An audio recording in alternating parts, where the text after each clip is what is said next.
بسم اللہ الرحمن الرحیم۔ ناظرین محترم السلام علیکم۔ ناظرین، سچ ٹیلی ویژن سے پروگرامز کی خصوصی سیریز اسوہ کامل۔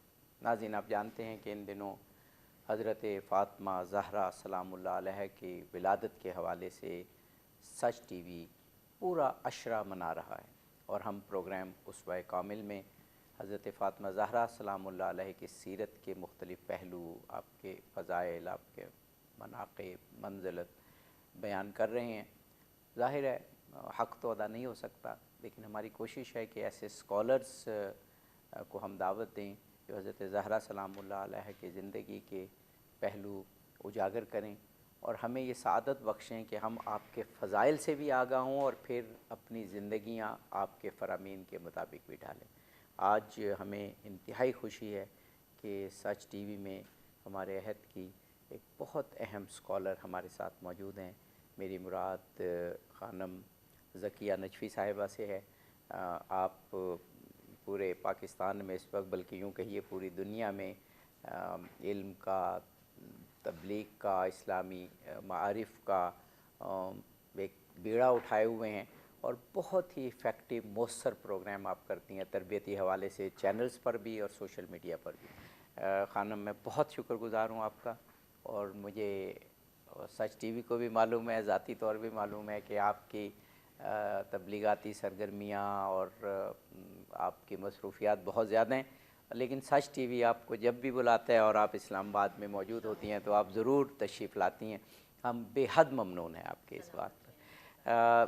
میں نے اکثر پروگرامز میں، کیونکہ ہم سیریز کر رہے ہیں، یہ کہا کہ یہ موضوع ایسا ہے کہ ایک تو کسی سوال کی ضرورت ہی نہیں رہتی، اور دوسرا خود موضوع کے تقدس کا تقاضا یہ ہوتا ہے کہ ہماری جبینیں احترام سے جھک جاتی ہیں، اور الفاظ ہمیں بہت ہی چھوٹے پڑتے ہوئے محسوس ہوتے ہیں کہ بی بی حضرت زہرا سلام اللہ علیہ کے لیے کیا مبارک الفاظ استعمال کریں کہ پروگرام سج جائے اور وہ بے فٹنگ ہو، لیکن ظاہر ہے ملتے نہیں ہیں ولادت کے حوالے سے۔ تو سب سے پہلے حضرت زہرا سلام اللہ علیہ کے فضائل جو آپ بیان فرمائیں، اور پھر جو ان کے خطبات اور احادیث ہیں، اور جو امت کے نام آپ کا پیغام ہے، وہ ہم آپ سے سنیں گے۔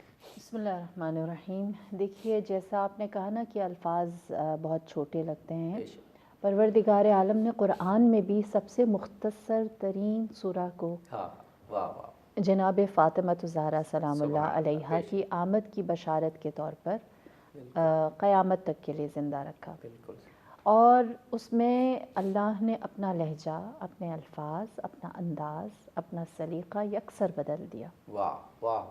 سورہ کوثر قرآن کی سب سے مختصر سورہ، اور اس کے لفظ اگر آپ پورے قرآن میں دیکھیں، اِنَّا أَعْطَيْنَاكَ، آپ کو کہیں اور نہیں ملتا نا، اور الکوثر یہ لفظ بھی کہیں پر نہیں ملتا۔ یعنی یہ پورا جملہ پوری اس آیت، طریقے سے پوری آیت، اور پھر اس کے آپ نے الفاظ بھی الگ الگ کر کے بیان کیے کہ یہ بھی نہیں ہاں، کہ ہم آپ کو نواز رہے ہیں۔ اللہ نے یہ کہیں نہیں کہا نا، سوائے اس وقت جب اللہ نے کوثر عطا کی ہے۔ بے شک اس کے معنی خیر کثیر کے ہیں، اور جو ہمیں احادیث میں معانی ملتے ہیں وہ یہ کہ ایک نہر کے ہیں جو جنت میں ہوگی، کیونکہ عاص بن وائل نے رسول خدا کو بے اولاد ہونے کا، بے نام و نشان، یعنی آپ کی نسل نہیں ہوگی، اس کا طعنہ دیا تھا، ابتر جسے کہتے ہیں، عربی کا لفظ ہے۔ تو جب عاص بن وائل نے رسول خدا کو ابتر کہا تو اللہ نے جواب میں کہا ہم آپ کو کوثر عطا کر رہے ہیں، جس کا مطلب کیا ہے کہ بے نام و نشان اگر خدا نبی کو نہیں رکھنا چاہتا تو بقا کس کے ساتھ ہے نا؟ بات یہ ہے نا، آج بھی اگر آپ دیکھیں اس صدی میں تو ایک خاتون کو کوئی اپنی طاقت، اپنی بقا یا اپنی قدرت کی نشانی نہیں بنانا چاہتا، لیکن اللہ نے نا، کیا خوبصورت بات۔ سوچیں تاریخ انسانیت کی سب سے زیادہ طاقتور ترین ہستی، سب سے زیادہ با اختیار ترین ہستی، سب سے زیادہ قدرت مند، اگر اللہ کے بعد روئے ارض پر کوئی ہے نا تو وہ رسول خدا خاتم النبیین کی ذات، اور اللہ نے اس نبی سے یہ کہا کہ ہم آپ کو کوثر بیٹی دے رہے ہیں۔ تو یہ بنیادی طور پر مجھے تو ہمیشہ ایسا لگتا ہے کہ قرآن کی سب سے زیادہ مضبوط ترین جو آیت ہے نا، جس کو یعنی جس میں اللہ نے اپنی بقا کا، قرآن کی بقا کا، اسلام کی بقا کا، رسول کی بقا کا اعلان کیا، اِنَّ شَانِئَکَ هُوَ الْأَبْتَرُ۔ تو آپ نے یہ کہا، ہم کہتے ہیں صنف نازک، تو اس آیت میں تو بالکل اللہ نے کہا کہ سب سے مضبوط سب سے مضبوط۔ اور دیکھیے سبحان اللہ، آیت تطہیر سب جانتے ہیں، حدیث قصہ سب جانتے ہیں۔ میں ہمیشہ جب بھی حدیث قصہ کے اس جملے پہ آتی ہوں، جابر بن عبداللہ انصاری فرماتے ہیں، مجھے بی بی نے فرمایا کہ رسول خدا گھر میں تشریف لائے اور آپ نے فرمایا، جو جملہ ہے حدیث قصہ کا ہم سب کو ازبر ہے، کہ انی اجدو فی بدنی ضعفا۔ اب اس کا ترجمہ ہم ایز اٹ از جیسے الفاظ ہیں نا ویسے کر دیتے ہیں، ورنہ ہماری زبان لڑکھڑاتی ہے۔ بالکل صحیح کہ نبی خدا نے جناب فاطمہ سے فرمایا کہ میں احساس کرتا ہوں اپنے بدن میں ضعف کا، کہاں نبی کی ذات اور کہاں ضعف و کمزوری۔ ہاں، یہ جڑتا نہیں ہے رسول کی ذات کے ساتھ۔ اور اگر آپ کی پوری سیرت کو دیکھیں تو اس میں بھی نظر نہیں آتا کہ آپ نے کہیں کسی سے بھی، لیکن نبی جانتے ہیں کس سے کہنا ہے، اور صرف نبی جانتے ہیں کہ اللہ نے یہ ضعف اگر کہیں پر طاقت میں، قدرت میں بدلنا رکھا ہے تو وہ صرف اور صرف فاطمہ الزہرا ہے نا۔ کیا خوبصورت بات۔ تو یہاں سے سمجھ میں آتا ہے کہ خداوند کریم نے رسول خدا کے لیے، اور ابھی آپ نے بات کی صنف نازک کی، تو دیکھیے جناب فاطمہ تو صنف نازک کے لیے ایک ایسا، خواتین کے لیے قیامت تک کے لیے ایک ایسا مینارہ ہے کہ پروردگار عالم نے تاریخ مخلوق کی نا، جو کچھ آج تک روز اول سے آخر تک خلق کیا ہے، 4 مضبوط ترین، توانا ترین، کامل ترین مردوں کو ایک چادر کے نیچے اکٹھا کیا تھا۔ اور جب ملائکہ نے پوچھا یہ کون ہیں، تو اللہ نے کیا کہا، یہ 4 فاطمہ ہیں۔ یعنی فاطمہ کے حوالے سے سب کچھ ہے۔ پہچانک ہم فاطمہ، یہ سب فاطمہ ہیں۔ بالکل صحیح۔ کوئی ایسی ذات نہیں ہے نا، آپ کے سامنے رسول ہیں خاتم النبیین، علی ہیں امیر المؤمنین، حسن و حسین سیدہ شباب اہل الجنہ، ان کامل ترین ہستیوں کا عنوان اللہ فاطمہ کو بنائے، تو ہم اس کو مرد و زن کی تفریق سے بہت اوپر لے آتے ہیں۔ جی بے شک، کوئی شک نہیں، کوئی شک نہیں، کہ وہی رسول خدا کا فرمان ہے کہ ما ساوى اللہ قط امرأۃ الا بتسویۃ الفاطمہ بعلی۔ خدا نے کبھی کسی مرد کو عورت کے ایسے مساوی نہیں بنایا جیسے علی اور فاطمہ کو ایک دوسرے کا ہم پلہ بنایا۔ اور اس کے بعد فرماتے ہیں علی اور فاطمہ ہم پلہ ہیں، تو اس کا مطلب یہ ہوا کہ جناب فاطمہ تمام خواتین کی سردار ہیں۔ کوئی خاتون علی کے ہم سر نہیں ہو سکتی، ہم کف نہیں ہو سکتی۔ اور پھر نبی فرماتے نہیں، ایسا نہیں ہے کہ جناب فاطمہ کیونکہ علی کی ہم کف ہیں تو خواتین پر فضیلت رکھتی ہیں، کوئی ان کے برابر، علی کے برابر کوئی مرد نہیں ہے۔ واہ واہ واہ واہ۔ تو یہ دو وہ جیسے آپ نے حدیث قصہ کی بات کی کہ حوالہ حضرت زہرا سلام اللہ علیہ ہیں، تو یہاں بھی حوالہ حضرت زہرا ہی بن رہی ہیں کہ حضرت زہرا کا کوئی کف نہ ہوتا، یعنی یہ یہاں پر بھی بات وہی آ رہی ہے۔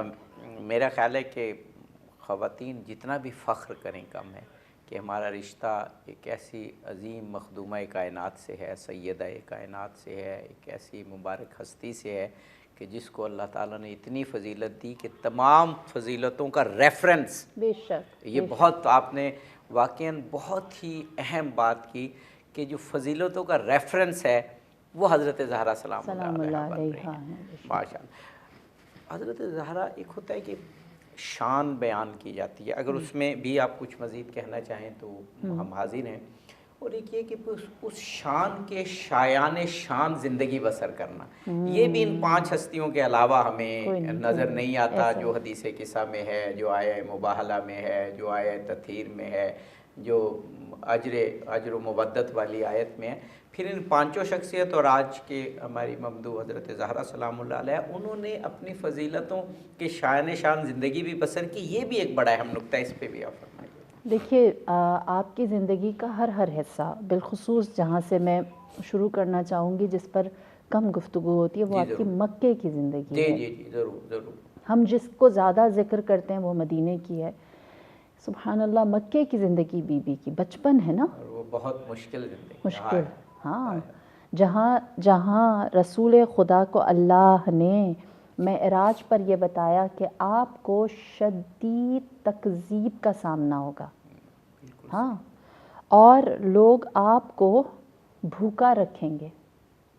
اور پھر اس کے بعد فرمایا کہ آپ کے حقانیت کو یعنی صادق اور امین کہیں گے، لیکن جو آپ فرمائیں گے اس کو نہیں مانیں گے. یہ 3 چیزیں معراج پر خدا نے یہ خبر نبی کو دے دی تھی. اور یہ مشکل ترین مرحلے ہیں نبوت کے، اور یہ مکے کے ہیں. اور مکے میں ہم کیا دیکھتے ہیں؟ سبحان اللہ، ابو جہل کے مقابلے میں 2 خواتین ہیں جو اس کی سرداری کو چیلنج کرتی ہیں. ہاں، اور اس سے یہ کہتی ہیں تیرا غرور، تکبر، ناز، نعم، طاقت سب ہمارے سامنے خاک. ایک فاطمہ کی ماں، نام خدیجہ، ذات ایسی کہ لوگ طاہرہ بلاتے ہیں. اور دوسری خود جناب فاطمہ الزہرا کہ جب خانہ کعبہ میں رسول خدا کے شانہ اطہر پر اس نے توہین کی، اہانت کی، مکے کے سارے مرد غیرت مند عرب جو ایک جوہر پانی کے پیچھے قتل و غارت کرتے تھے، سب دیکھ رہے تھے. ہاں، خاموش ہو گئے. اور اس وقت تو مکے خانہ کعبہ میں جو بہت سے لوگ موجود تھے، ان کے نام بھی تاریخ میں دیے ہوئے ہیں کہ یہ لوگ وہاں پر موجود تھے. ہاں، تو یعنی آپ کہیں کہ سب موجود ہیں، چھوٹے بڑے. البتہ جس ہستی نے سب سے پہلے قیادت لی ہے نا، وہ جناب فاطمہ الزہرا. پھر شیب ابی طالب، جہاں سوشل بائیکاٹ ہوا ہے، جہاں پر ہم تاریخ میں یہ بھی دیکھتے ہیں کہ ایک کھجور سے 1 ہفتہ 2 لوگ گزارتے ہیں، اس حد تک وہاں پر تنگی. اور شیب ابی طالب میں راحت قلب رسول خدا و جناب خدیجۃ الکبریٰ جناب فاطمہ سلام اللہ علیہ. ہاں، وہاں پر آپ کا ولادت کے دن ہے. مصائب بیان کرنا مناسب نہیں، ہم ان کی خوشی میں خوش ہوتے ہیں، ان کے غم میں غمگین ہوتے ہیں. البتہ اپنی ماں کا غم جو دیکھا ہے نا بی بی نے، وہ یہ شیب ابی طالب، وہ شیب ابی طالب ہے. کم سن ہے، آپ کے بابا اس وقت اپنی زندگی کے مشکل ترین مرحلے میں ہیں، لیکن آپ کا کردار کیسا ہے کہ رسول خدا فرماتے ہیں انتی ام ابیہا. ہاں، جو مجھے اس وقت احساس یہ بیٹی دے رہی ہے نا، صحیح بات، وہ اپنے باپ کی ماں ہونا ہے. وہ باپ حضرت خدیجہ سلام اللہ علیہ کا بجا طور پر فرما رہی ہیں. خود حضرت ابو طالب جو آپ کے لیے ایک بہت بڑی فصیل تھے، دفاع تھے، مربی تھے، وہ بھی شیب ابی طالب کے بعد. اور دونوں شخصیات جو ہیں وہ چند، بعض روایات کے مطابق چند دن، بعض روایات کے مطابق تھوڑا زیادہ عرصہ، لیکن وہ بھی مہینوں سے زیادہ تو نہیں ہے. تو ان دونوں کا کام حضرت زہرا سلام اللہ علیہ، وہ ام ابیہا جو ہے نا، وہاں اس وقت مکے میں ان حالات میں جناب فاطمہ سلام اللہ علیہ ہیں. اور پھر اس کے بعد ہجرت ہے، جہاں پر آپ سب جانتے ہیں جناب فاطمہ الزہرا مہاجرین میں سے تھیں. پھر بدر و احد ہے، جہاں پر پہلی ایسی جنگ جہاں پر مسلمانوں کے یقین اور ان کے ایمان کی آزمائش تھی. اور بہت کم خواتین ہیں جنہیں یہ شرف حاصل ہے کہ وہ بدر و احد میں شامل ہوئیں. جناب فاطمہ الزہرا وہاں پر بھی شایع نشان آپ نے اپنی شراکت کو رکھا ہے. اور پھر اس کے بعد آپ کی مدینے میں جو زندگی ہے، اس میں جو لیڈرشپ ہے رسول خدا نے اس کو باقاعدہ جناب فاطمہ سلام اللہ علیہ کے ساتھ شیئر کیا ہے. اسلام کس طرح ایک خاتون کو فعال دیکھنا چاہتا ہے، یہ جناب فاطمہ سلام اللہ علیہ نے مدینے میں دکھایا ہے. صرف رحلت رسول کے بات نہیں ہے نا. اور مجھے اتنا پیارا لگتا ہے تاریخ کا یہ حوالہ کہ مکہ جو تھا وہ ایک ٹریڈ سٹی تھی، البتہ جو مدینہ تھا وہ ایک ایگریکلچر سٹی تھی. جناب فاطمہ جو آپ کے پاس آپ کہیں کہ ارث آپ کو ملا تھا اپنی والدہ سے، تجارت کی سینس، بزنس کا علم، آپ نے اس کو مدینے کی خواتین میں انٹروڈیوس کروایا. واہ.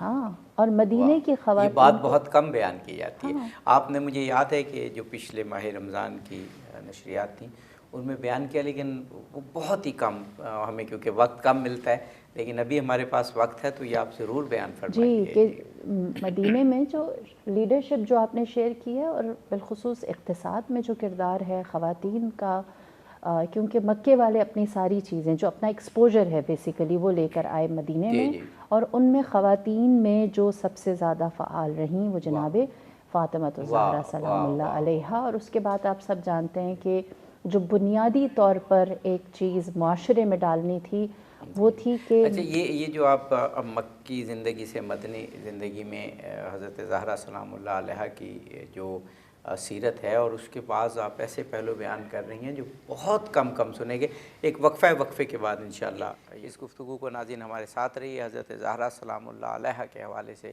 کیا باکمال گفتگو ہو رہی ہے وہ انشاءاللہ جاری رکھیں گے، اور آپ کی سیرت کے مزید پہلو، فضائل کے مزید پہلو انشاءاللہ یہاں پر بیان کیے جائیں گے۔ پروگرام میں ایک مرتبہ پھر آپ کو خوش آمدید کہتے ہیں۔ حضرت فاطمہ زہرا سلام اللہ علیہا، سیدہ کائنات، مخدومہ کائنات، آپ کے ولادت کے سلسلے میں پورا ایک عشرہ سچ ٹی وی کی جانب سے منایا جا رہا ہے، اور کیا خوبصورت گفتگو حضرت زہرا سلام اللہ علیہا کے بارے میں، اور کیا پر معرفت با معنی گفتگو ہو رہی ہے۔ اور آج ہماری خوش قسمتی کہ ہمارے وقت کی ایک بڑی اسکالر جناب محترمہ ذکیہ نجفی صاحبہ ہمارے ساتھ موجود ہیں۔ حضرت زہرا سلام اللہ علیہ کی ابھی سیرت پر سیرت کے کچھ اہم ابواب پر بات ہو رہی ہے، اور ہم بات کر رہے تھے مدنی زندگی کی اب، اور خانم ذکیہ نجفی صاحبہ آپ کچھ ایسی باتیں بیان کر رہی تھی، کیونکہ ہم زیادہ تر تو یہ سنتے ہیں کہ مدینے کی خواتین آتی تھی اور حلقہ درس تھا اور درس لیتی تھی، لیکن اب کچھ اور چیزیں بھی جو معاشرے کی پریکٹیکل ضرورت ہوتی ہیں، اور وہ ظاہر ہے وہ بھی اسلامی ہیں۔ جب جو بھی چیز معاشرے کے لیے ضروری ہے اسلام نے اس کا حکم دیا ہے، کیونکہ بیسیکلی تو اسلام معاشرے کو چلانے کے لیے آیا ہے۔ وہ آپ فرما رہی تھیں کچھ پہلو۔ دیکھیے، جو مکے کا ایک کلچر ہے یا مکے کا جو ایکسپوجر ہے وہ مہاجرین اپنے ساتھ لے کر آئے مدینے میں، اور اس میں جو خواتین کو بہت ساری چیزیں اقتصاد کے حوالے سے، سکلز کے حوالے سے، جیسے مدینے والی خواتین جو ہیں وہ باغبانی جانتی تھیں، جانوروں کو پالنا جانتی تھیں، البتہ جو ایگریکلچر آپ جانتے ہیں آج بھی وہاں پر بہت سارے کھجور کے درخت موجود ہیں۔ البتہ جو مکے کی خواتین تھیں وہ دھاگا سازی، کپڑا سازی جانتی تھیں، عطر بنانا جانتی، خوشبو بنانا جانتی تھیں، اور جناب فاطمہ سلام اللہ علیہا اس طرح کے کاروبار سے آشنا تھیں، جسے آج ہم کہتے ہیں انٹرپرینورشپ۔ جی جی بالکل، جو گھر بیٹھے ہوئے ایز اے فری لانسر کیا جاتا ہے۔ جیسے جناب جابر ابن عبداللہ انصاری جو ہیں وہ فرماتے ہیں کہ میری خالہ جو ہیں انہوں نے سوال کیا اور کہا کہ میں چٹائی بناتی ہوں لیکن اپنے گھر کے لیے کھجور کے سوکھے پتوں سے، تو کیا مجھے اجازت ہے کہ میں اس کو فروخت کرنا شروع کروں؟ تو آپ نے فرمایا کیوں نہیں۔ تو اس طرح کا جو اب یہ مکہ اور مدینہ جو ہے نا اس کا ایک مکس کلچر سامنے آ رہا ہے۔ البتہ دیکھیے جو بات ضروری ہے نا، آپ نے جو بات کی کہ اپنے شایان شان جو بیوی رہی ہیں، وہ یہ کہ جو سب سے زیادہ اہم ہے صاحب حیثیت ہیں، پورے شہر کو پتہ ہے کہ ہمارے لیے قائد و رہنما رسول خدا کی ذات ہے، آپ کا لعاب بھی لوگ زمین پر گرنے نہیں دیتے، اس حد تک محبت کرتے ہیں، اور وہ ہستی یہ چہرہ ہے جس کو شہر سے باہر جاتے ہوئے دیکھتے ہیں، اور یہ چہرہ ہے جس کو آتے ہوئے دیکھنا چاہتے ہیں۔ ہاں، محبوب ترین ہے نا، اور اس ہستی کے اندر رسول کی ساری محبت جھلکتی ہے۔ یعنی کیا ہے کہ وہ اتھارٹی جو ہے وہ سب سے زیادہ یہاں ان کی محبت نظر آتی ہے۔ تو آبویس سی بات ہے کہ آج بھی اگر ہم دیکھیں جو سب سے زیادہ طاقتور انسان ہے وہ جس سے محبت کرتا ہے، آپ اس کو ہمیشہ اپنی نظروں میں رکھتے ہیں۔ تو بی بی نے اس کا فائدہ کیا اٹھایا؟ آپ نے لوگوں کی اخلاقی تربیت کی، اور وہ کس طرح سے ملتی ہے؟ سبحان اللہ، واقعہ مشہور ہے کہ رسول خدا نے جب آپ نے خیبر فتح کیا تو اس کے بعد ایک باغ آپ کے پاس آیا، اور آپ نے وہ باغ وآتی ذی القربى حقہ، جب یہ قرآن کی آیت آئی کہ اپنے ذی القربہ کو ان کا حق ادا کریں، تو جناب فاطمہ کو آپ نے وہ باغ عنایت کیا بطور تحفہ ہبہ۔ تو جناب فاطمہ نے سوال کیا، فرمایا اے بابا جان، ایک وقت تھا جب میرے پاس کام، گھر میں تکلیف تھی، مشقت تھی، میں نے آپ سے مدد مانگی، آپ نے مجھے تسبیح عنایت کی. سبحان نا اللہ. کہ کنیز دی جائے، فاطمہ بہت تسبیح مشہور ہے. فاطمہ، کہ کنیز یا غلام نہیں ملا، تسبیح ملی. ہم اس پر راضی تھے، اور اب تو حالات بہت بہتر ہے، اور اب آپ مجھے ایک باغ عنایت کر رہے ہیں. دیکھیے رسول خدا نے فرمایا اسلام میں، وہ حدیث بہت مشہور ہے، اسلام میں کبھی بھی سرافرازی نہ ملتی اگر دو چیزیں میرے ساتھ نہ ہوتی. ایک تلوار علی، دوسرا مال خدیجہ. بے شک. ہاں. اور پھر آپ نے فرمایا کہ اے میری بیٹی فاطمہ، آپ کی والدہ نے اپنا مال اس قدر انفاق کیا جس کی بدولت آج اسلام توانا ہے، اور آج میں یہ طاقت رکھتا ہوں کہ ان کا حق ادا کروں. اے یادگار خدیجہ، آپ کے سوا کوئی اور نہیں ہے جس کو میں یہ ہدیہ دے سکوں، یہ تحفہ دے سکوں، ہے نا. تو آپ واحد یادگار خدیجہ ہیں، اس لیے میں آپ کو یہ مال دیتی ہوں. اب دیکھیں اخلاقی تربیت. جناب فاطمہ سلام اللہ علیہا، آپ کو جب وہ باغ ملا ہے، آپ نے اس سے سب سے بڑا ویلفیئر، آپ آج کی زبان میں کہیں NGO کی باقاعدہ بنیاد رکھی مدینے میں. اور آپ نے ایک وقت میں سب سے زیادہ فقراء، مساکین، بیوہ، ایتام، حتیٰ جو مسافر ہیں، جو کچھ دیر کے لیے آتے ہیں اور ان کے پاس زیادہ راہ نہیں ہوتا، ایک وقت میں سب سے زیادہ، میں اس لیے یہ ٹرمینالوجیز یوز کر رہی ہوں تاکہ ہمارے بچوں کو یاد رہے، سب سے زیادہ اسپانسر کیا ایک وقت میں، جس نے سب سے زیادہ گھروں کا بیڑا اٹھایا مدینے کے اس معاشرے میں، اطراف مدینہ میں بھی جو اطراف میں قبائل رہتے تھے. کافی دولت مند لوگ موجود تھے، لیکن آپ فرما رہی ہیں کہ ایک وقت میں اتنے سارے لوگوں کو منظم انداز میں.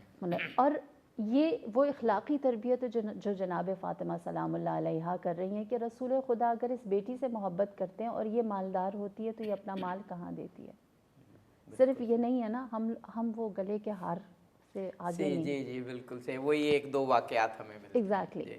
تو یہ کہ آپ کی جو سب سے بڑی فائنینشیل سپورٹ ہے وہ آپ گھر میں نہیں لا رہی ہیں، آپ پورے مدینے کو دکھا رہی ہیں کہ میری جو سب سے بڑی طاقت ہے وہ یہاں جا رہی ہے. تو فائنینشلی، اخلاقی طور پر ایک خاتون اپنی لیڈرشپ کو کیسے لوگوں تک منتقل کرتی ہے، یا کس طرح وہ جناب فاطمہ سلام اللہ علیہا. سبحان اللہ. آپ نے کتنے پیارے اور افیکٹو انداز میں حضرت زہرا سلام اللہ علیہ کی سیرت کے ابھی ایک دو پہلو بیان کیے ہیں، اور پروگرام کا وقت آدھے سے زیادہ گزر گیا ہے، شاید 60-70%. تو اگر آپ مزید واقعات بیان کرنا چاہیں تو میرا خیال ہے پوری ایک سیریز تو آپ کے ساتھ ہونی چاہیے. شاید پھر بھی پوری بیان نہ ہو، لیکن چلیں کچھ. اب کیونکہ ہمارے پروگرام کا موضوع آج یہ ہے کہ امت کے لیے آپ کا پیغام، تو حضرت زہرا سلام اللہ علیہ کی بہت ساری احادیث ہم تک پہنچی ہیں، لیکن بڑا کم ذکر ہوتا ہے حضرت زہرا سلام اللہ علیہ کے خطبات کا. اور ان خطبات میں جو توحید کے معارف ہیں، رسالت کے معارف ہیں، فلسفہ احکام ہے، وہ ظاہر ہے خطبے کا ذکر نہیں ہوتا تو پڑھنا تو دور کی بات ہے. لیکن آج کل بہرحال سوشل میڈیا کی وجہ سے، مکتبات کے بہترین انتظام کی وجہ سے، پھر ڈیجیٹل جو بکس ہیں ان کی وجہ سے آسان ہو گیا قدرے کہ نیٹ پہ ہم خطبات زہرا سلام اللہ علیہ لکھیں تو وہ خطبات ہمارے سامنے آ جائیں گے. اگر اب بھی ہم نہ انہیں پڑھیں تو پھر تو میرا خیال ہے میں یہی کہہ سکوں گا اس سے بڑی بدقسمتی کیا ہوگی. نہیں پڑھتے. بس یہ پھر اس کو اگر نرم سے نرم لفظ بھی کہا جائے تو یہی ہے کہ بدقسمتی. میں چاہ رہا ہوں کہ کچھ فرامین یا جو خطبہ اس کے کچھ معارف بیان ہو جائیں تاکہ ہمیں کم از کم تشویق یعنی شوق تو پیدا ہو کہ حضرت زہرا کی ہم اتنی مدحت بیان کرتے ہیں، منزلت، تو ان کی زبان اقدس سے نکلے ہوئے مقدس الفاظ پر ہم کچھ تھوڑا بہت تو غور کر لیں. اچھا، بی بی کا خطبہ نا، میں آپ کو اگر ایک لائن میں یوں کہوں نا، وہ ایسا ہے کہ اگر آپ اس کو ایک دفعہ بہت غور سے نہیں، اپنی محدود عقل کے حساب سے، عربی چھوڑ دیں، اردو میں پڑھ لیں، صرف اس کی ٹرانسلیشن پڑھ لیں تو آپ اس سے خود کو چھڑا نہیں سکتے. اس قدر بی بی کا وہ خطبہ مضبوط ہے، اتنا مؤثر ہے. اس قدر بی بی نے حجاب ہٹائے ہیں. دیکھیے خطبے کے اندر بی بی نے امت سے 10 سوال کیے اور 10 گواہیاں دی ہیں. البتہ امت کا ظرف یہاں نہیں پہنچا کہ ہم کھول کے اس خطبے کو بیان کر سکیں. یہ کچھ حقیقتیں مجھے اجازت دیں نا کہ ہم وہ 10 سوال بھی برملا نہیں رکھ سکتے اور 10 گواہیاں بھی نہیں رکھ سکتے جو صدیقہ کبریٰ جنہیں فاتح مباہلہ جو دے رہی ہیں اور جو پوچھ رہی ہیں. پھر اس کے بعد جو اس کا اہم، ابھی آپ نے توحید کی بات کی، ہم توحید میں بہت کمزور ہیں، بہت ہم نے اس بارے میں ہم سے کوتاہی ہوئی ہے بحیثیت مسلمان اگر ہم دیکھیں تو واقع ہم سب ہی. اور جو اہل بیت کے اور بالخصوص رسول خدا کے خطبات ہیں ان کا ایک فارمیٹ ہے اور وہ یہ ہے کہ سب سے پہلے حمد ہے، اس میں اللہ کی نعمتوں کا شکر ہے، اور یہی فارمیٹ جو ہے وہ امیر المؤمنین حتیٰ جناب فاطمہ اور پھر اس کے بعد جتنے بھی خطبات ہمیں ملتے ہیں سب کے اندر ملتا ہے. تو جناب فاطمہ سلام اللہ علیہا کا بھی ایسا ہے کہ آپ نے سب سے پہلے خدا کی حمد و ثنا کی اور اس کے بعد جو نعمات کا شکر ادا کیا، اس کے بعد خدا کی حمد و ثنا کی ہے. اور آپ اس حمد و ثنا میں فرماتی ہیں کہ شکر ہے اس خدا کا، حمد ہے اس خدا کی جس نے دلوں کو اپنے تک پہنچنے کا راستہ بنایا. دل راستہ ہے، کیا خوبصورت. اور فرمایا کہ عقل کو اپنی پہچان کا ذریعہ بنایا. یعنی کیا فرما رہی ہیں؟ دل خدا کے لیے حاضر رکھو، عقل کو خدا کے لیے مشغول رکھو. اگر دل پاک نہیں ہوگا اور عقل مشغول نہیں ہوگی، ہم ابھی جو رو رہے تھے کہ خطبہ نہیں پڑھتے، ہماری عقلیں مشغول ہی کہیں اور ہیں. صحیح بات نا؟ بالکل صحیح. اگر یہ دونوں چیزیں نہیں ہوں گی تو کبھی بھی خدا کے صفات تک نہیں پہنچ سکتے، خدا کی توحید تک نہیں پہنچ سکتے. اور پھر اس کے بعد آپ فرماتی ہیں حمد ہے اس خدا کی کہ جو نظر کے احاطے میں نہیں آتا، زبان اس کی توصیف بیان نہیں کر سکتی اور عقل اس کو درک کرنے سے قاصر ہے. دوسرے الفاظ قل هو اللہ احد اللہ سبحان اللہ. یہ ایک جملے میں کس قدر جامع اللہ تعالیٰ کی پہچان کے حوالے سے بات کیا. کیونکہ اس کی ذات تک تو ظاہر ہم پہنچ ہی نہیں پہنچ سکتے. اور یہ لہجہ جو ہے یہ بالکل قرآنی ہے. آپ جتنا خطبہ پڑھیں گے آپ کو قرآن کی آیات، ہم لوگ تو بیچارے قرآن پڑھنا ہمارے ہی ذمہ ہے نا، عوام تو پڑھتی نہیں ہے. تو میں جتنا بی بی کا خطبہ پڑھی تھی مجھے ہوتا تھا میں قرآن پڑھ رہی ہوں. بے شک بی بی نے قرآن جو ہے نا وہ مختصر کر کے، یعنی وہ بریک ڈاؤن کر کے نہیں ہوتا اس طرح سے. تو یہ والی اوصاف بھی جو ہے وہ آپ نے قل هو اللہ یعنی قرآن کی جو کلی تعلیمات ہیں آپ فرما رہی ہیں کہ وہ حضرت زہرا سلام اللہ علیہ کے ایک اس خطبے میں موجود ہیں. جیسے آپ توحید بیان کر رہی ہیں تو توحید، سورہ توحید کون سی ہے نا؟ قل هو اللہ احد آپ کو اس کے اندر نظر آتی ہے. اور خداوند کریم نے ہمیں اگر کہا ہے کہ ہماری میری جانب آؤ تو خدا نے کیا کہا ہے کہ اپنے دلوں کو نا، تو بی بی نے بھی دلوں کی جانب توجہ کی ہے. اور اللہ نے اگر کہا ہے کہ پردے ہٹا دو تو کس چیز سے؟ عقل سے. تو یہ ساری وہی قرآنی آیات ہیں جو ہمیں نظر آتی ہیں جس میں آپ نے اللہ کی وحدانیت کا تذکرہ کیا. پھر اس کے بعد رسول کی رسالت کی گواہی بھی ہے اور نبی خدا کے اوصاف بھی ہیں اور آپ کا جہاد. سبحان اللہ. کسی نے، حتیٰ رسول خدا نے اپنی زحمات کا اس طرح سے برملا بیان نہیں دیا جیسے جناب فاطمہ سلام اللہ علیہا نے دیا ہے. اور اس میں آپ نے رسول خدا کا ہونا یا نہ ہونا، اب وہی والی بات ہے کہ ہمارا ظرف ادھر تک نہیں پہنچا نا کہ ہم لوگ اپنے آپ کو بی بی کے اتنے قریب لے جائیں. آج بھی ایسا ہی ہے نا، ہمیں سچ نہیں اچھا لگتا. سچ اور موت دونوں ایسی چیزیں ہیں کہ جنہیں ہم برابر دیکھ رہے ہوتے ہیں. موت قریب آئے گی ہمیں اچھا نہیں لگے گا، سچ قریب آئے گا ہمیں اچھا نہیں لگے گا. تو آپ نے رسول خدا ہم نے اپنی زندگیوں کو اس طریقے سے کیا کہنا چاہیے فارمیٹ ہی نہیں کیا. یعنی اپنی زندگیوں گزارنے کا جو انداز ہے وہ بدقسمتی سے ہم نے ایسا نہیں بنایا کہ جس میں ہم اس سچ کا سامنا کر سکیں یا سچ کو اڈاپٹ کر سکیں. یہ بھی ہے، آپ بات بالکل صحیح کہہ رہے ہیں. لیکن یہ بھی سچ ہے کہ ہم نے اہل بیت کو فینٹیسائز کیا ہے کہ وہ ایک تاریخ میں رہیں. میں آج اگر کسی سے کہوں تھوڑی دیر کے لیے ہم آنکھیں بند کر کے سوچیں جناب فاطمہ، ویژولائز کریں نا، مٹی کا گھر، کالی چادر، چکی، جھولا، بس.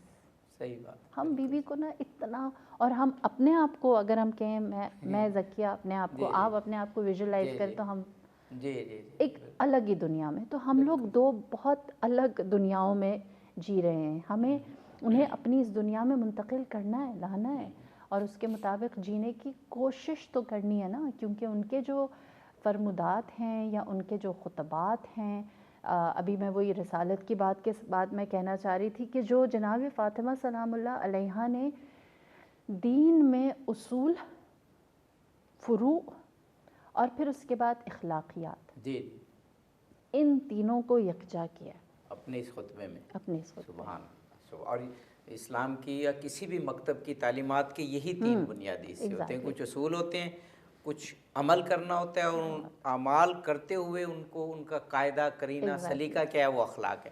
تو اس کو اس خطبے میں انہوں نے بالکل. اور اخلاقیات کی بھی کچھ چیزیں ایسی ہیں جو انفرادی ہیں، کچھ ایسی ہیں جو اجتماعی ہیں.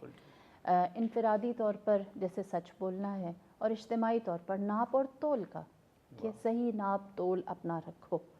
تو اس طرح کی بھی چیزیں ہیں جس کو بی بی نے اپنے اس خطبے ہم ایک وقفے پہ جانے ہیں، اور اب سیرت اور فضائل کے پہلو سے ہوتے ہوئے ہم آپ کے خطبے اور احادیث پر آگے ہیں. گو اس میں کوئی شک نہیں ہے کہ احادیث اور خطبات فضائل سے خالی نہیں ہیں، اور فضائل جب ہم سنتے ہیں تو اس میں فرامین عملی طور پر آ جاتے ہیں. یہ گفتگو ہم جاری رکھیں گے. ناظرین، ایک وقفہ ہے، ہمارے ساتھ رہیے. کیا پاکیزہ گفتگو ہو رہی ہے کہ روح میں واقعاً ایک کیفیت آ رہی ہے. ہم جلدی ہی واپس آتے ہیں اور اس کیفیت کو دوبارہ وہیں سے متصل کریں گے انشاءاللہ. ان پروگرام میں آپ کو ایک مرتبہ پھر خوش آمدید کہتے ہیں. حضرت فاطمہ زہرا طاہرہ مبارکہ محدثہ راضیہ مرضیہ سلام اللہ علیہا، آپ کے ولادت کے حوالے سے سچ ٹی وی پر پورا عشرہ منایا جا رہا ہے. مختلف اسکالرز آ رہے ہیں، اور کیا خوبصورت گفتگو ہو رہی ہے، اور ایک فضا میں ایسی پاکیزگی ہے کہ جی چاہتا ہے کہ اس پر نور کیفیت سے ہم استفادہ کرتے ہی رہیں. اور آج تو خاص لمحات ہیں کہ ہمارے ساتھ ہمارے عہد کی ایک بہت اہم اسکالر محترمہ زکیہ نجفی صاحبہ موجود ہیں. میں نے اہم اس لیے کہا اس دور کی کہ جس طریقے سے آپ نوجوان نسل کو مجھے معلوم ہے ذاتی طور پر متاثر کر رہی ہیں اپنے لیکچر سے، اپنے دروس سے، اپنی تقاریر سے. کم ایسی اسکالر خواتین ہیں. خدا آپ کو صحت و سلامتی سے رکھے، اور سچ ٹی وی اور باقی بھی چینلز اور عوام آپ سے اسی طرح استفادہ کرتے رہیں. خطبے کی منزل میں ہم داخل ہو گئے تھے فضائل اور سیرت کے ساتھ، اور میں نے یہ عرض کیا تھا کہ یہ ایسی ذوات مقدسہ ہیں کہ جن کے جب فضائل بیان کریں تو وہ مجسم ہدایت ہمیں نظر آتے ہیں، اور جب خطبات اور فرامین بیان کریں تو وہیں پھر آپ کی سیرت کے گوشے بھی ہمارے لیے آشکار ہوتے جاتے ہیں. خطبات میں آپ نے بتایا کہ آپ کا یہ خطبہ جس کا اب ہم ذکر کر رہے ہیں، میں یہ ضرور کہوں گا کہ مجھے جو یاد آتا ہے جب ہم اس گہرائی سے تو نہیں پڑھا، لیکن پرانے علماء میں حضرت علامہ ابن حسن نجفی، انہوں نے اس خطبے کا زیادہ تر خطبے کا ترجمہ کیا اور تشریح بھی لکھی، اور ان کی اردو بھی با کمال ادیب تھے. اور موجودہ دور میں حضرت علامہ شیخ محسن علی نجفی کی کتاب ہے حضرت زہرا کے خطبات پر، وہ بھی با کمال ہے. اور ایک مولانا محمد علی فاضل ہیں، انہوں نے 3 خطبات غالباً جو مجھے یاد ہیں، حضرت سید سجاد، حضرت زینب سلام اللہ علیہ، اور ان سے پہلے یہ خطبات یکجا کیے. یہ نیٹ پر بھی موجود ہیں. میں نے یہ اس لیے بیان کر دیا کہ ہمارے ناظرین یہ نہ سوچیں یہ کہاں سے ملیں گے، مکتبوں سے بھی مل جائیں گے لیکن نیٹ پر بھی یہ دستیاب ہے. جی فرمائیے گا. ان کی P D F WhatsApp بھی ہو جاتی ہے. جی پی ڈی ایف بہت آسانی سے. جی پی ڈی ایف بھی تو ایسا نہیں ہے کہ آپ کو نیٹ سے بار بار جا کے براؤزر کھولنا پڑتا ہو، بغیر نیٹ کے آپ نہ پڑھ سکتے ہیں. بک بھی ڈاؤن لوڈ کر سکتے ہیں. بس میں صرف یہ کہوں گا اپنی نوجوان نسل کو، خاص طور پر یہ کہتا ہوں میں جب ایسے پروگرام کرتا ہوں کہ نیٹ پر بہت غیر مستند مواد زیادہ ہے. تو آپ یہ تسلی کر لیں کہ ہم ایسی سائٹ پر جا رہے ہیں جہاں سے ہمیں مستند چیز مل رہی ہے، اور بکس عموماً مستند ہوتی ہیں. اگر آپ ایک ایسی سائٹ پر پہنچ گئے جنہوں نے بکس پی ڈی ایف وہ کی ہے، وہاں پر موجود یا فراہم کی ہے. یہ میں ذرا کیونکہ میں پریکٹیکلی ٹیچر ہوں تو چاہتا ہوں کہ بچوں تک یا نوجوان نسل تک صحیح بات پہنچ جائے. جی فرمائیے. ہم بھی دوسرا ورژن ہے ٹیچر. جی جی جی بالکل ہے، کیوں نہیں ہے، بالکل بالکل. جی جی. جناب فاطمہ سلام اللہ علیہا کے خطبات کا جو تیسرا حصہ ہے نا، میں نے 2 گواہیاں آپ کے سامنے رکھی، ایک توحید کی اور ایک رسالت کی. اور تیسری گواہی جو آپ نے دی ہے وہ ہے قرآن کے بارے میں، کہ قرآن کیسی کتاب ہے. اور اس کا ایک جملہ ہے بہت پیار، میں نے آپ سے کہا نا اس خطبے سے تو انسان نکل ہی نہیں سکتا. اور میں یہ جملہ سوچ رہا ہوں کہ اب جب آپ نے قرآن کی بات کی تو یہ وہ مخدومہ بتا رہی ہیں قرآن کے جن کے گھر میں قرآن اترا ہے. کیا بات. واہ واہ. تو بی بی اس میں ایک جملہ جو آپ خطبے میں ارشاد فرماتی ہیں اللہ نے غیر مسلموں کے سامنے تم سب کو قرآن کا مبلغ بنایا ہے. واہ واہ کیا جملہ. یعنی اس کے اوپر جتنا غور کریں اور سوچیں کہ یہ صرف ہم اسے مدینے تک تو انصار و مہاجر تک تو نہیں کر سکتے نا محدود، ساری دنیا کے قیامت تک کے لیے ہے آپ کا یہ جملہ کہ مبلغ ہو تم سب، قرآن کا ابلاغ دوسروں تک پہنچانے والے ہو. اور یہ بہت بڑا رول ہے، بہت بڑا رول ہے جو ہمیں آتا ہے. واہ. اور ہم یہ سمجھتے ہیں کہ ہم زیادہ قاری قرآن ہو سکتے ہیں. مبلغ ہمیں بنا دیتے ہیں نا، یعنی تبلیغ کا کام علماء کو دے دیتے ہیں کہ آپ تبلیغ کریں.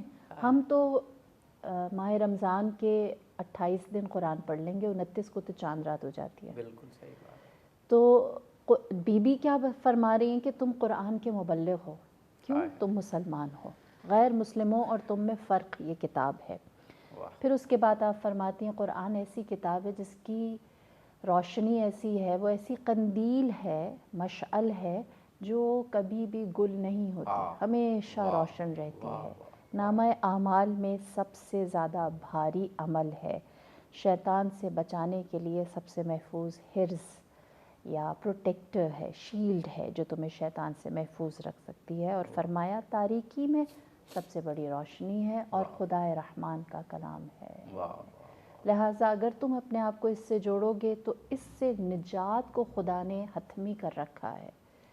اسے پس پشت ڈال دو گے تو تم یقیناً گمراہی کے راستے پر جاؤ گے. اور اگر حلال اور حرام کو سمجھنا چاہتے ہو تو اسی کتاب میں حلال بھی ہے، اسی کتاب میں حرام بھی. معیار اسی لیے سے فرقان، کتاب فرقان کا ہے، حق اور باطل کا فرق، حلال اور حرام کا فرق، صحیح اور غلط کا فرق. تو بی بی نے یہاں حلال اور حرام کا معیار بھی قرآن کو بنایا ہے. پھر جو چوتھا حصہ ہے خطبے کا جس میں آپ اچھا یہاں میں روک کے ایک بات کہوں کیونکہ آپ بیان فرما رہی ہیں اور میں اس کو سن کے ایک عجیب ہی کیفیت میں جا رہا ہوں. وہ ایک خطیبانہ جملہ ہمارے ممبر سے کہا جاتا ہے کہ جب پانچوں ہستیاں چادر کے نیچے آئیں تو جبرائیل بھی مبہوت ہو گئے اور جانتے ہوئے تھے، وہ جانتے تھے لیکن کہا یہ کون ہے. تو یہ جو الفاظ ابھی آپ نے ادا فرمائے حضرت زہرا سلام اللہ علیہ کی زبان اقدس سے، تو مولا علی کا جو خطبہ ہے قرآن کے بارے میں نہج البلاغہ میں، اس کا پیٹرن اور یہ ایک سا نظر آ رہا ہے. تو واقعاً یہ پانچوں ہستیاں ان کی سورس ایک ہے تو ایک نظر آ رہی ہیں ان جملوں میں. کاش کہ ہم نہج البلاغہ سے قرآن پاک کے حوالے سے جو خطبہ حضرت علی کا وہ بھی پڑھ سکیں، سمجھ سکیں، اور اس کی تو شان ہمیں کیا بات ہے، وہ ایک ہی سورس نظر آتی ہے. جی فرمائیے گا. دیکھیے ہم معصومین کا کلام کہیں سے بھی اٹھائیں گے نا تو اس میں ایک دوسرے کا عکس نظر آئے گا. اور یہی وجہ ہے کہ جناب فاطمہ زہرا کے خطبے کو سن کر سب نے کہا کہ ایسا لگتا ہے جیسے محمد کلام کر رہے ہیں، کیونکہ رسول خدا کے کلام چھوٹے ہیں، جملے چھوٹے ہیں. آپ نبی کی احادیث دیکھیں تو وہ مختصر جملے ہوتے ہیں اور قافیہ ہوتا ہے. صحیح نا، بالکل صحیح. صرف ربط نہیں ہوتا، قافیہ بھی ہے جس طرح قرآن کا ہے، یعنی ایک خاص ردم ہوتا ہے، ردم کے اندر ہے. بالکل. تو جناب فاطمہ سلام اللہ علیہا کے کلام کو، خطبے کو سن کے سب کو لگا نبی بات کر رہے ہیں. صرف لہجہ نہیں، چال نہیں، انداز نہیں، الفاظ بھی وہی ہیں. تو وہ کیفیت کیا ہوگی کیونکہ نبی موجود نہیں ہے اور ان سے محبت کرنے والے موجود ہیں، تو اس وقت کیفیت کیا ہوئی ہوگی، یہ بھی سوچنے والی. تاریخ میں ایک اور جگہ بھی آیا جب حضرت زینب نے خطبہ کہا غالباً کوفے میں، کوفہ کے دربار میں، تو ایک صحابی بولے کہ کیا علی آ گئے. یہ ایسی کیفیت ہے کہ اب آگے بڑھنے کو جی نہیں چاہ رہا، لیکن بہرحال پروگرام جاری ہے۔ دیکھیے بات یہ ہے کہ بیوی جو ہے وہ گواہی دے رہی ہیں، قرآن بیان کر رہی ہیں، رسول خدا کی زحمات بیان کر رہی ہیں، اور لوگ سننے والے سن کر گریہ کر رہے ہیں نا۔ بیوی مصائب یا دکھ کی بات نہیں ابھی کر رہی، لیکن آپ کی گواہی بھی اتنی اثر انگیز ہے، اور اس کے اندر عکس لہجہ رسالت اتنا عیاں ہے کہ روایت میں جس نے سنا گریہ کیا۔ پھر اس کے بعد جو اگلا حصہ ہے خطبے کا وہ ہے اصول دین، فروع دین اور اخلاقیات کا، اور اس میں آپ سب سے پہلی چیز آپ فرماتی ہیں اللہ نے شرک کو ایمان کے خاتمے کا راستہ قرار دیا، یعنی اگر شرک کرو گے ایمان چلا جائے گا۔ دوسری چیز آپ نے فرمایا اللہ نے تمہیں تکبر سے بچانے کے لیے نماز کو تم پر واجب کیا۔ فرمایا کہ اللہ نے تمہیں پاکیزگی دینے کے لیے تم پر زکوٰۃ کو لازم کر دیا، تاکہ تمہارا نفس پاک رہے، تمہارا مال پاک رہے، اس نے تمہارے لیے زکوٰۃ کو واجب کر دیا۔ یعنی یہ احکام کی فلسفی بیان کر رہی ہیں، اور یہ بھی ایک ہم پہ ایک نعمت ہے کہ ہمیں بتایا جا رہا ہے کہ یہ جو بھی احکام دینی ہیں یہ ہمارے ہی روحانی بالیدگی کے لیے ہیں۔ بے شک، اور اس کے پیچھے جو بھی وجوہات ہیں اس کو، اور پھر فرمایا کہ اللہ نے اخلاص کے حصول کے لیے تم پر روزہ واجب کر دیا، تمہاری عزت کی بقا کے لیے جہاد کو واجب کر دیا، تاکہ تمہارے دلوں میں نفاق نہ ہو عدالت کو لازم کر دیا، تمہاری تنظیم سازی کے لیے ہماری اطاعت اور تمہارے اتحاد کے لیے ہماری امامت کو تم پر واجب کر دیا۔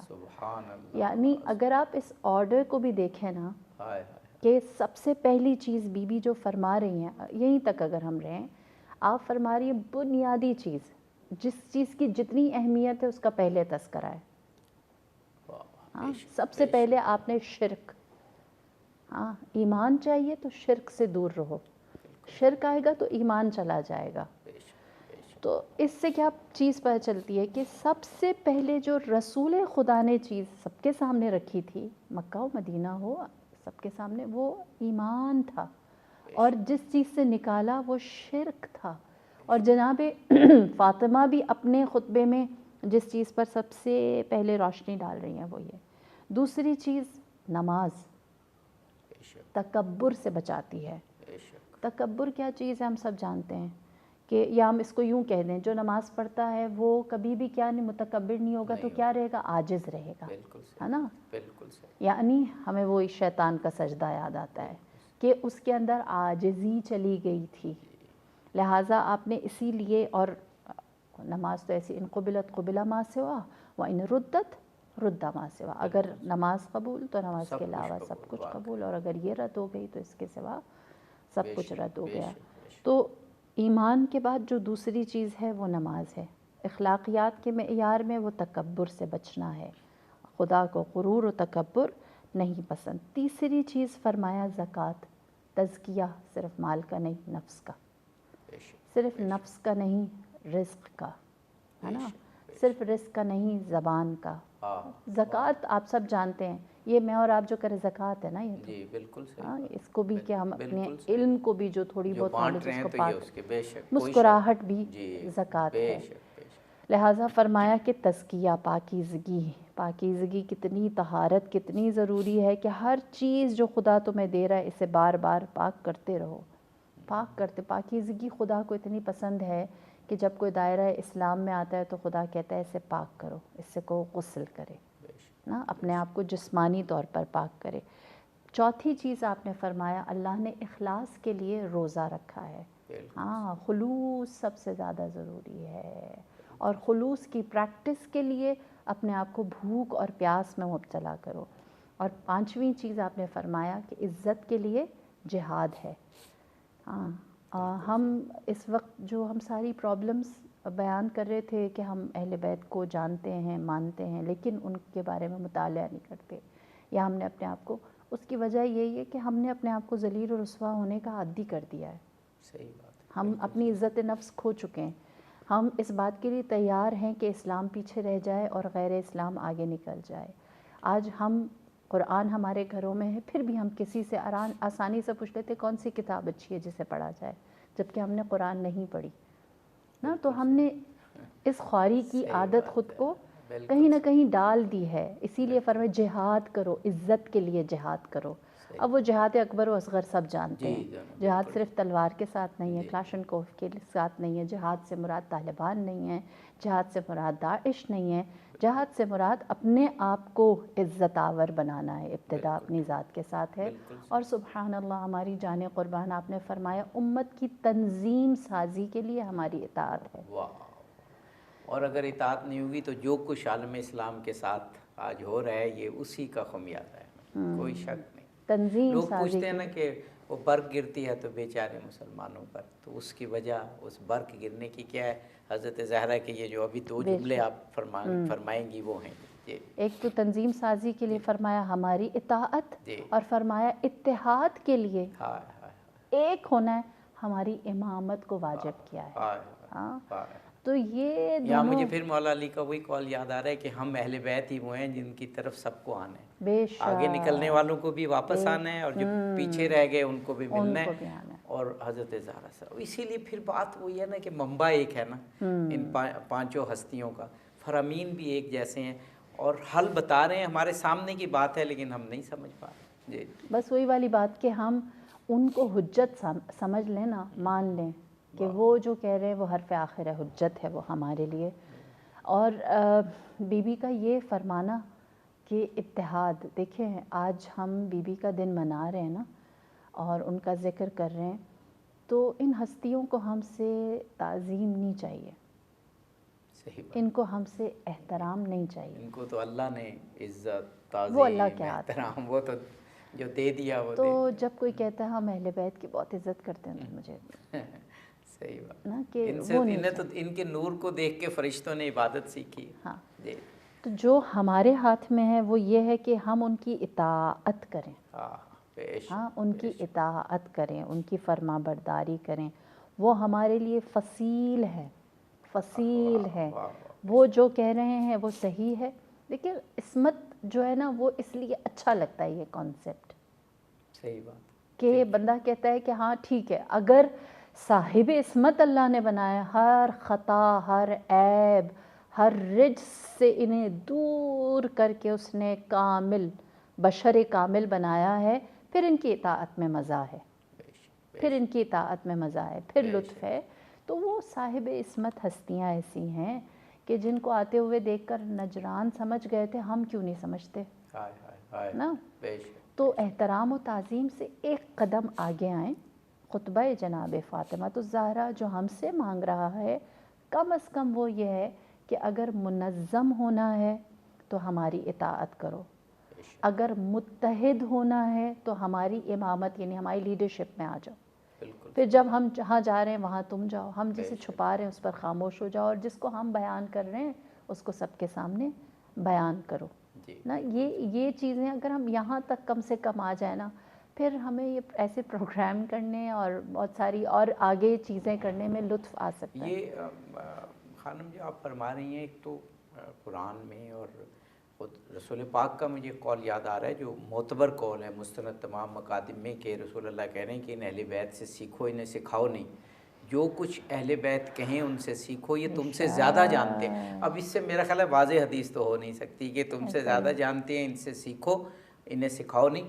وہ تو ہے، لیکن میں ایک اگلے قدم کی بات کر رہا ہوں جو آپ کی گفتگو سے بھی آشکار ہے کہ زندگیاں تو دیکھیں ان کی، کوئی عیب ویسے تو دکھا دیں. کوئی عیب زندگیوں میں نظر نہیں آتا، تو سوائے اس کے کیا چاہ رہا ہے کہ ہم ان کی معرفت حاصل کریں اور ان کی زندگی کو پڑھیں اور وہ پھر نافذ کریں. بے شک بے شک. بس بات ساری یہ کہ اگر ہم ان کی زندگی کو دیکھنے کی اینک صحیح لگا لیں، بالکل صحیح، ہم ان کو تاریخ نہ، خود کو حاضر نہ سمجھیں، پہلی بات. دوسرا یہ کہ جو ان کا قول ہے اس میں سے اگر ہم اپنے لیے کوئی رہنمائی لیں تو یقینی سی بات ہے ہم تو اس اسلام کے ماننے والے ہیں کہ یہ نہ دیکھو کون کہہ رہا ہے؟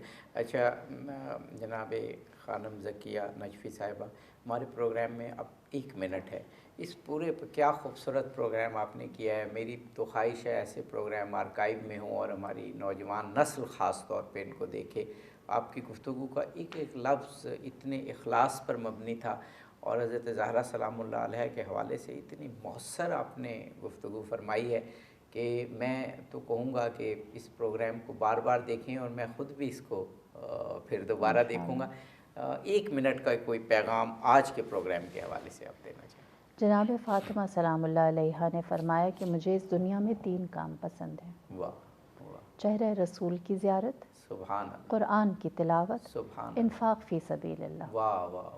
ہم کم از کم یہ 3 کام کرنے کی کوشش کر لیں تو کچھ قربت شاید ہم لوگ ان کی زندگی سے لے سکیں. میں خانم ذکیہ نجفی صاحبہ بے حد ممنون ہوں آپ کا، بے حد شکر گزار ہوں. آپ کا شکریہ، آپ نے عزت بخشی. آپ سچ ہمیشہ ٹیلی یاد ویژن کرتے آپ ہیں. کا بہت شکر گزار ہے. جب آپ سچ ٹیلی ویژن پر تشریف لاتی ہیں تو یہاں واقعاً ایک خوشی کا سما ہوتا ہے، کیونکہ ہمیں پتہ ہوتا ہے آپ سے اتنی خوبصورت باتیں ہمیں ملیں گی جو ہماری زندگیاں سنواریں گی، کیونکہ آپ جو بات کرتی ہیں وہ اہل بیت علیہم السلام کے حوالے سے. ناظرین، حضرت زہرا سلام اللہ علیہ کی سیرت، آپ کی معرفت، آپ کی شخصیت سے عشق، یہ سب مسلمانوں کا سرمایہ ہیں اور ہونا چاہیے. جیسے آج خانم نے کہا، اگر آپ کی سیرت پر عمل کریں تو امت مسلمہ وہ جو کھویا ہوا وقار ہے وہ بحال کر سکتی ہے. دلائل سے آج گفتگو کی خانم نے کہ کس طرح حضرت زہرا کی دوئی تعلیمات ہمیں دوبارہ اس جادہ حق پر گامزن کر سکتی ہیں. اس ایپیسوڈ سے اظہر علی عابدی کو اجازت دیجیے. فی امان اللہ.